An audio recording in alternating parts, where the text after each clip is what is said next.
Hello everyone, आप सबका स्वागत है हमारे online platform apex classes edutech में।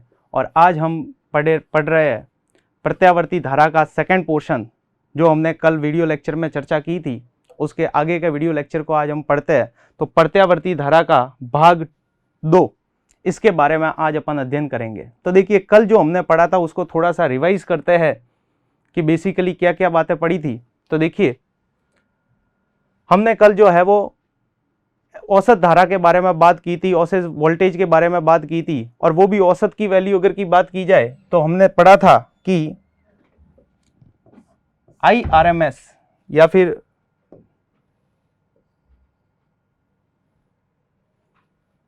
आई एवरेज का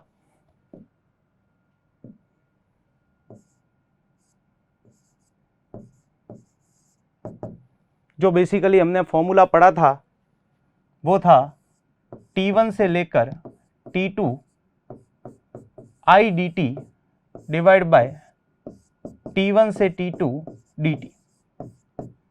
और इसी तरीके से सेम हमने वोल्टेज के लिए भी लिखा था कि V average is equal to integration T1 to T2 V dt। यहाँ पे I की जगह पे केवल क्या आ जाएगा, V आ जाएगा। और हमने इसके बाद में इसके एवरेज की जब बात की थी तो हमने एक धनात्मक अर्धचक्र और ऋणात्मक अर्धचक्र, इन दोनों के बारे में चर्चा की थी। तो धनात्मक अर्धचक्र का जो मान आया था वो एवरेज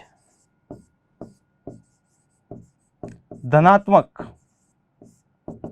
वो जो वैल्यू हमने डिस्कस की थी वो थी 2I0 डिवाइड बाय पाई, जिसको अगर आप डेसिमल नंबर में लिखे तो 2 डिवाइड बाय पाई करेंगे तो 0.637 I0 आता। ठीक। और इसी तरीके से वोल्टेज को लिखा जाए तो V एवरेज, वो भी पॉजिटिव साइकिल के लिए लिखा जाए तो 2V0 डिवाइड बाय पाई आएगा। और अगर नेगेटिव साइकिल के लिए, जो आपको एक तरीके से होमवर्क के थ्रू मैंने दिया था कि इसको करने का प्रयास करना, तो उसको अगर आपने किया है तो ऋणात्मक अर्धचक्र की बात की जाए तो I एवरेज ऋणात्मक या नेगेटिव वैल्यू जो आती है वो नेगेटिव वैल्यू आपकी आई है -2I0 डिवाइड बाय पाई, जिसको आप लिख सकते हो -0.637 I0। ये चर्चा हमने पहले की थी। और वोल्टेज भी निकालेंगे तो वोल्टेज भी सिंपल सा है, धनात्मक अर्धचक्र है तो यहाँ पे V0 आ जाएगा शिखर मान, जिसको अपन पीक वैल्यू बोलते हैं कि कितना मैक्सिमम जो है वो करंट और वोल्टेज जिस तरीके से चल रहे हैं। ये करंट का ग्राफ होता है, तो ये जो करंट का ग्राफ है वो कुछ इस तरीके से।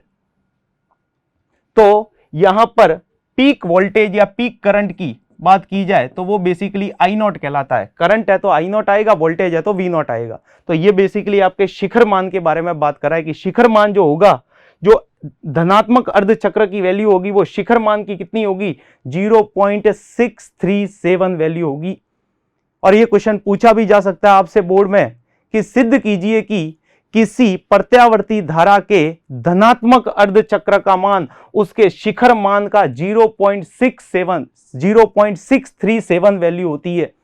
तो आप इसको प्रूव कर सकते हो, जो हमने पिछले वीडियो लेक्चर में देखा है। आज जो चर्चा करेंगे वो इसके आगे की चर्चा करेंगे। तो देखिए, आज जो बात की जा रही है वो कंप्लीट साइकिल की बात की जा रही है। वैल्यू तो एवरेज ही निकाल रहे हैं, लेकिन उस वैल्यू एवरेज के अंदर भी कंप्लीट साइकिल की बात हो रही है। तो कंप्लीट साइकिल के लिए देखिए, टाइम था T1 से T2 तक, बस टाइम का ही केवल चेंज होना है और कुछ नहीं है। तो टाइम देखिए, अगर मैं कंप्लीट साइकिल की बात करूं, एक पूर्ण चक्र की बात करूं, तो पूर्ण चक्र के लिए टाइम हो जाएगा 0 से लेकर कैपिटल T।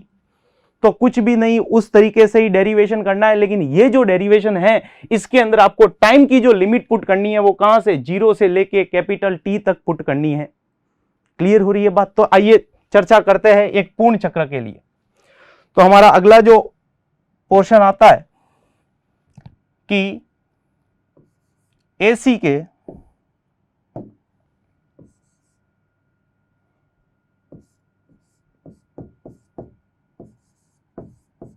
एक पूर्ण चक्र, पूर्ण चक्र का दरअसल मतलब क्या हुआ, 0 से कैपिटल T, पूरे टाइम की बात की जा रही है। एक पूर्ण चक्र, कंप्लीट साइकिल की बात की जा रही है। तो AC के एक पूर्ण चक्र के लिए औसत मान, ठीक, एवरेज वैल्यू ही निकाल रहे हैं। फॉर्मूला आपको पता ही है, जो पहले चर्चा की है उसी पे लिमिट अलग अलग पुट की जाएगी। तो चलिए इसके बारे में बात करते हैं। तो एवरेज वैल्यू निकाल रहे हैं, तो आई एवरेज, और वो भी कंप्लीट साइकिल की। तो कंप्लीट साइकिल की निकालेंगे तो फॉर्मूले में क्या हो जाएगा, इंटीग्रेशन 0 से लेकर कैपिटल टी, T1 से T2 तक। तो यहां पे कंप्लीट साइकिल की बात की जाए तो कंप्लीट साइकिल हमारा बेसिकली ये T, ये करंट, ग्राफ कुछ ऐसा बनेगा 0 से लेकर T तक। तो पूरा जो हमारा कंप्लीट साइकिल हुआ वो कहां से कहां तक हो गया, 0 से लेकर T तक हो गया। तो लिमिट हमारी पुट हो जाएगी 0 से लेकर T तक। तो इसके वैल्यू जो होगी वो क्या लिखी जाएगी, I dt डिवाइड बाय 0 से T तक dt, यही हुई। अब अपन को पता है कि I जो है यहां पे फिक्स नहीं रहती है, ये जो है वो समय के साथ परिवर्तित होती है, और इसके बारे में हमने कल चर्चा की थी। तो ये हमने देखा था कि I is equal to I naught sine omega T होता है। I की जो वैल्यू होती है, प्रत्यावर्ती धारा जो है किस तरीके से, किस फॉर्म में मैथमेटिकली बताई जाती है, तो वो होता है I is equal to I naught sine omega T. तो कुछ नहीं करना है, I की वैल्यू यहां पे पुट कर दो, देखिए क्या रिजल्ट आता है। तो I एवरेज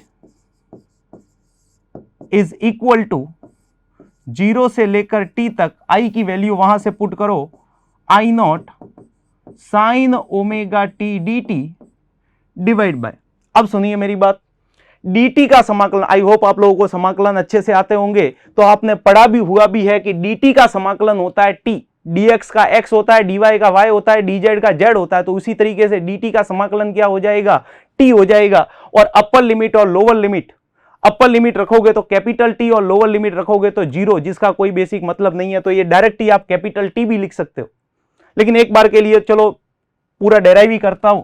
तो dt का इंटीग्रेशन हो जाएगा स्मॉल t, लिमिट रखनी है 0 से लेकर कैपिटल T तक। तो जरा ध्यान दीजिए, ये आई नॉट क्या है, आई नॉट होता है पीक वैल्यू, शिखर मान। और ये जो शिखर मान होता है वो समय के साथ बदलता नहीं है, ये तो फिक्स है, ऊपर से नीचे तक जो जा रही है ये करंट, उसकी वैल्यू क्या है, फिक्स। और फिक्स वैल्यू है तो इसको टाइम के साथ में इसका समाकलन नहीं होगा, तो बाहर फेंक दो इसको समाकलन के बाहर। तो देखिए क्या रिजल्ट निकल के आया, आई नॉट को ले लिया बाहर, और समाकलन किसका करना है, 0 से लेकर T तक समाकलन करना है sign omega T D T.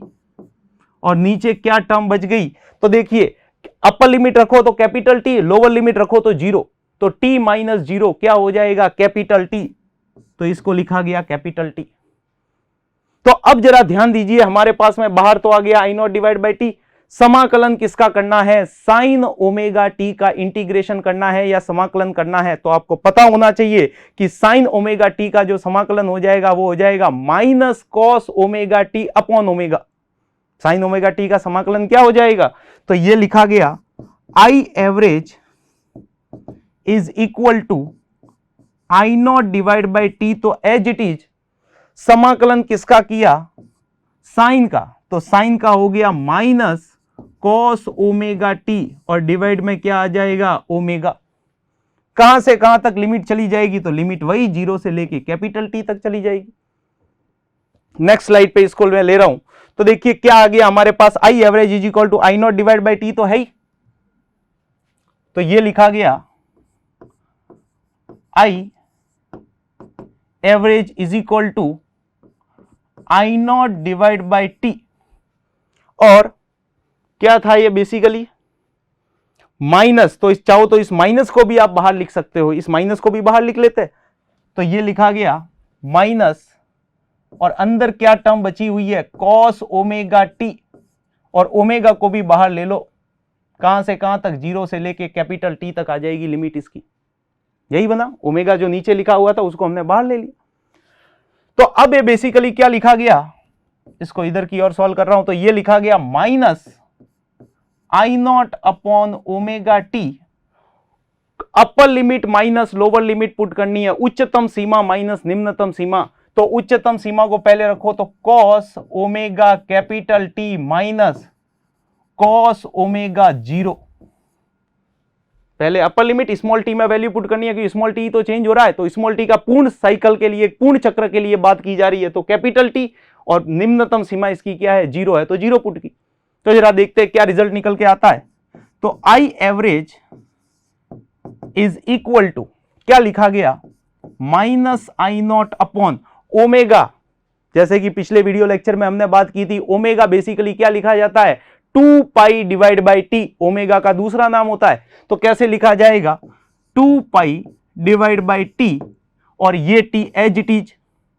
अब जरा ध्यान दो, कॉस ओमेगा को क्या लिखेंगे, अगेन 2 पाई बाई टी, और ये टी माइनस ये बन गया कॉस 0, क्योंकि ओमेगा का मल्टीप्लाई 0 के साथ होगा, पूरी टर्म 0 हो जाएगी, तो कॉस 0 लिखा गया।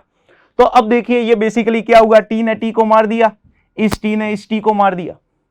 तो देखिए क्या बन गया, I average is equal to minus I naught upon 2 pi, ये हो गया कॉस 2 पाई माइनस कॉस 0।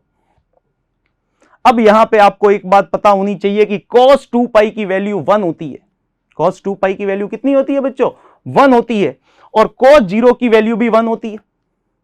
तो यहां पे अगर मैं इसको और सॉल्व करूं तो ये बेसिकली आएगा I average is equal to minus I naught upon 2 pi 1 minus 1, और 1 माइनस 1 करते ही क्या हो जाएगा बच्चों, 0 हो जाएगी। ये पूरी टर्म क्या हो जाएगी, 0 हो जाएगी। मतलब ये पूरी टर्म यहां से ये 0 हो गया, 0 का मल्टीप्लाई इससे कर लो, तो बेसिकली हमारा जो आई एवरेज आया वो आई एवरेज क्या आ गया, 0 आ गया।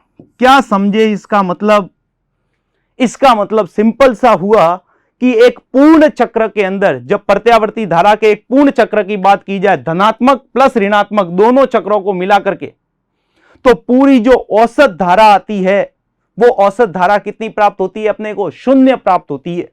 इसी तरीके से अगर मैं वोल्टेज की भी बात करूं तो वोल्टेज के लिए भी सिंपल सा वही फॉर्मूला लेना, बस आई नॉट की जगह पे क्या आ जाएगा, वी नॉट। यहां पे सभी जगह पे जहां जहां पे आप लोग आई नॉट लिख रहे हो उन सभी जगह पे बेसिकली क्या पुट कर दो, वी नॉट पुट कर दो।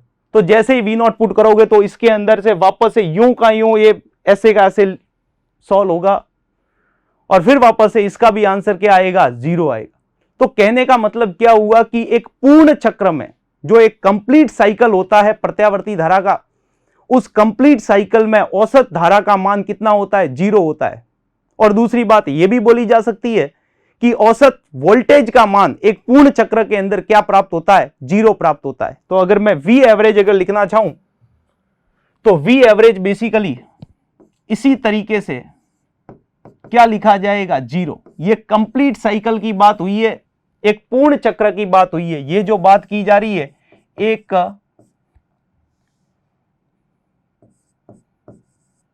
पूर्ण चक्र की बात हो रही है, ठीक। तो एक पूर्ण चक्र के अंदर जो औसत धारा का मान या औसत वोल्टेज का मान क्या प्राप्त होता है अपने को, 0 प्राप्त होता है। और इसको आप ऐसे भी कह सकते थे, क्योंकि जो हमने पिछले वीडियो लेक्चर में पढ़ा है उसके अंदर हमने एक बात देखी थी कि चाहे आई एवरेज ले लो या वी एवरेज ले लो, दोनों में एक ही तरीके का संबंध प्राप्त होता है। तो अपन आई से सारे डेरिवेशन किए, तो जरा आई से इसको सॉल्व करते हैं। तो आई एवरेज धनात्मक अर्ध चक्र का क्या प्राप्त हुआ था, जरा बताइए, धनात्मक अर्ध चक्र का क्या होता है, 0.637 आई नॉट। ये धनात्मक अर्ध चक्र की बात हुई थी। और अगर इसी तरीके से आई एवरेज ऋणात्मक अर्ध चक्र की बात की जाए तो ऋणात्मक अर्ध चक्र का क्या आता है, -0.637 आई नॉट। अब इसके लिए आपने लिमिट क्या पुट की थी, इसके लिए जो आपने बेसिकली लिमिट पुट की थी वो थी 0 से t/2। जब आप डेरिवेशन करते हो इसका पूरा, तो उस समय लिमिट क्या पुट की थी, धनात्मक अर्ध चक्र में लोअर लिमिट थी 0 और अपर लिमिट थी t/2। जबकि अगर ऋणात्मक अर्ध चक्र की बात करें तो ऋणात्मक अर्ध चक्र में होती है t/2 से t तक, क्योंकि हमारा ग्राफ कुछ ऐसा होता है, बार बार एक ही बात बता रहा हूं, समझना इस तरीके से। तो धनात्मक अर्ध चक्र है, ये ऋणात्मक है, तो धनात्मक के लिए 0 से t/2 लिमिट पुट हुई और ऋणात्मक के लिए t/2 से लेके t तक की लिमिट पुट हुई। तो इसका जो हमारा आंसर आता है, ये जो आंसर है बेसिकली, ये आंसर हमारा बेसिकली क्या आया 0.637 आई नॉट, और यहां पे जो आंसर आया माइनस का 0.637 आई नॉट। तो जब इन दोनों वैल्यू को आप ऐड करोगे तो आंसर तो जीरो आना ही था, स्वाभाविक है, ये तो नेचुरल है भाई। मैथमेटिक्स की नॉर्मल सी बात करें, ये पॉजिटिव है नेगेटिव है, दोनों को ऐड कर दो, आंसर क्या आएगा, जीरो आएगा। और हमने इसको पूरा डेरिवेशन से प्रूव किया। तो यह क्वेश्चन भी पूछा जा सकता है, सिद्ध कीजिए कि जो प्रत्यावर्ती धारा के एक कंप्लीट साइकिल में पूरे औसत, एक कंप्लीट साइकिल का, एक पूर्ण चक्र का अगर औसत लिया जाए तो उस औसत की वैल्यू क्या प्राप्त होती है, जीरो प्राप्त होती है। यह सिद्ध करना है। तो कंप्लीट साइकिल की बात करें तो जो डेरिवेशन अभी हमने किया है बिल्कुल एज इट इज इसी तरीके से आपको करना है। क्लियर भाई बात? ठीक है। अब देखिए, अब हमारे पास में, चलो ये तो अपने को समझ में आ गया मैथमेटिकली कि पूर्ण चक्र के अंदर जो है वो औसत धारा का मान या औसत वोल्टेज का मान 0 होता है। चलो इसको एक बार यहां पे लिख भी देते हैं नोट पॉइंट के रूप में कि एक पूर्ण चक्र कंप्लीट साइकिल में औसत धारा या की जगह वह लिखना सही बेस्ट है, औसत धारा व औसत वोल्टेज का मान 0 प्राप्त होता है।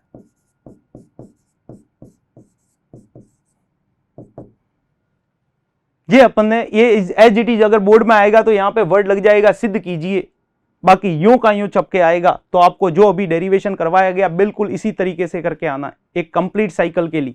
सब्सक्राइब करें हमारा apex classes edutech YouTube channel, साथ ही बेल आइकन को क्लिक करना बिल्कुल ना भूलें ताकि आगे आने वाले सभी यूट्यूब वीडियोस की अपडेटेड नोटिफिकेशंस सबसे पहले आपको मिले। Apex classes edutech, subscribe now.